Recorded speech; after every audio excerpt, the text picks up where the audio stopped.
doing 5 nerdy details. 5 nerdy details on the triangle from the bottom. If you like it, hit like. If you really like it, subscribe. If you really don't like it, this one's my fault.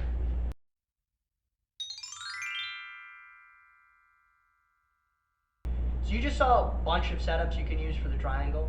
Essentially all we need for the triangle to work is one arm and the neck inside the legs and the other arm outside the legs. As long as you've got one arm in and one arm out, you can hit the triangle. There's a ton of different ways you can set it up, from De La Hiva guard, from spider guard, from lasso guard, from just regular old closed guard. So Tamika hit one from like a self-defense sort of position 1 posture. It's a really, really available submission and can be a constant threat for an active guard player.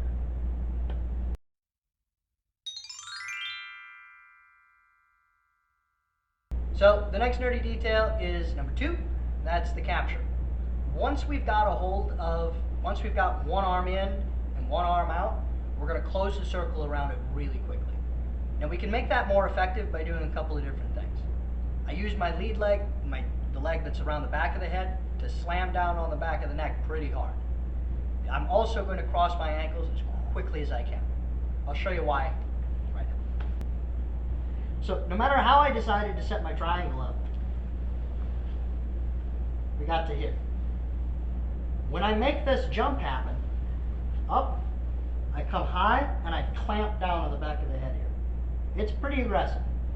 If I allow her to kind of maintain some of her posture here, this is going to be really, really hard to get. I need her down here. And I do that by kind of turning my leg this way. So I'm not straight. I turn and I clonk on the back of her head with my calf. I kind of drive my heel down to her shoulder. Once I get there, I cross my ankles as quick as I can. If you're flexible enough to just sort of make this lock happen right away, we can start the finish here. But most of us are going to have to be here, at least for a second. So the other detail once we're here is I want to continually keep her posture broken. And I can do that a couple of different ways. You can reach up with both hands and grab the back of the head. This is really popular, especially for no-gi, to kind of make this adjustment happen. But you can also use your own shin, kind of grabbing out your shin. That'll let you use this other leg to make adjustments if you have to. When I go up and grab this shin, I want to grab it before I uncross my legs. So there's always something on the back of her head, and there's always something completing this circle, whether that's my arm and my leg or both my legs. Typically, if I'm doing both my legs, my hands aren't occupied, I'm going to be holding the back of the head just for added security. When I grab my shin here, I don't grab my foot. I never grab my foot. Because if I grab my foot and she sits up really hard, careful, it's going to bend my toes. If she sits up really strong, go slow, it's going to apply a toe hold to me if I don't let go. So I grab my shin, which gives me more of this iron kind of bar across the back of the neck. This is going to stop her from posturing up.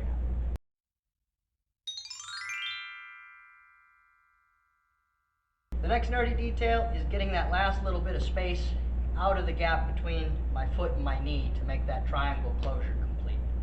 It's really, really important. Although some people with great big strong legs can squeeze really hard there, for me to truly render them unconscious quickly, I need to close that triangle. So that means we might have to move our hips. So there's a couple of spaces I need to get rid of here to make this work. There's one space here, which I'm going to get rid of by moving my foot under my knee. Here. Now if you have the dexterity to just do that, that's fine. We can squeeze here, we can pull the head down and finish. But if I am having trouble getting this to close, I'm going to need to make a hip adjustment. Now I reach up and I grab my shin, so I keep this circle closed. Now my other foot can go here, and I'm going to turn my hips this way. I like to think about it looking right at her ear. If I can see her here, this is going to be easy to lock up. Squeeze, finish. If I still can't get this closed, even with this adjustment, I might have to actually move this arm. Now, a lot of people move the arm right away. totally fine, not wrong. I just don't find it necessary. If I can get this under my knee, I don't really care where this arm is. I can finish either way. But sometimes people are being awful strong about this arm, and it's stopping me from completing this triangle. In that case, I'm going to have to kick the arm over. I'm going to very briefly lift my hips off the ground to give me access to this arm. I'm going to push the arm across my body. Here. Now I reach up. Now I adjust. Now we lock. No more space here. No more space here. We have a triangle. Yep. So you can move the arm right away. You don't have to. You can do it with the arm, wherever, as long as you can get your foot under that knee. Problem is, it's easier to move. It's easier to get that foot under the knee if I move the arm.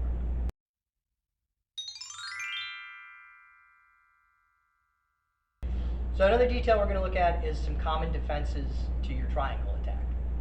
Now these can happen at any point during this lock, whether we've got just the capture or we've already transitioned to the point where we've got our knee underneath. You're much more willing to just sort of sell out and try to finish if you're under your knee already, but it can happen even then. People can start putting a lot of pressure on you. The three major defenses that I think are the most common, or the ones I run into the most often, are stacking, slamming, and posturing up really hard. So for stacking, usually I'm going to use a shoulder walk to kind of try to reestablish the distance and break their posture again. So I've got this closed. She decides she's going to stack me up on my neck. Ugh, I don't like it. This ruins my posture, and it increases her posture. She's way too far away right now for me to start trying to break posture in a minute. So I'm going to get myself back into a position where I can put weight on the back of her head again. I'm going to do that by sort of walking my shoulders back. I pull down, reach, start to make my lock happen, and again, if she tries to stack me up now, she'll die. So the second common defense we run into is picking them up and slamming them. You see that a lot more in MMA and sort of self-defense situations. Tamika's got a really good solution for that, so she's going to tell you about it. What do you do when they try to pick you up? I underhook the leg. Solid answer. Let's take a look.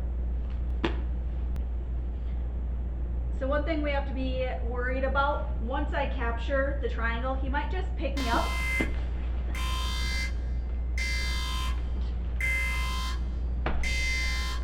Not super fun. So as soon as I get this capture, I go under the leg. He can't pick me up now because he'd have to pick himself up. So that's a really good solution to that. Plus it gives you your angle. That sucks. So the last really common defense we run into is posturing. I'm not going to show anything for that because the honest answer is don't let them posture up. We're doing a lot of work during this triangle setup to keep their posture broken. There's always something on the back of their head. There's always pressure down. They shouldn't be allowed to just sit up. Not that it never happens, but it doesn't have a real good solution to go back to the triangle. There's some other things you can go and do when they posture up, sweeps and other submission attempts. Tamika's a fan of the armbar from that position. Maybe we'll show that some other time. But for right now, as far as dealing with the posture, don't let it escape. Keep the posture down, keep the posture broken, and you should be able to find the triangle.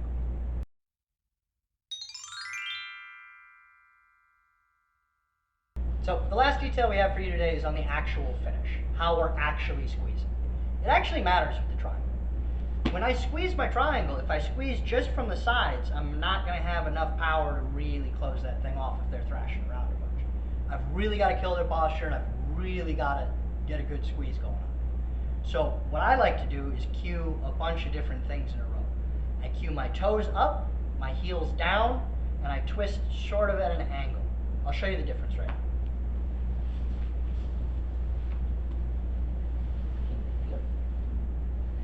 So once I've killed the arm, once I've gotten my lock here, now when I finish, I cue both of my toes up, I drive my heels toward the mat, I squeeze my knees together, and I drive my heels toward the ground.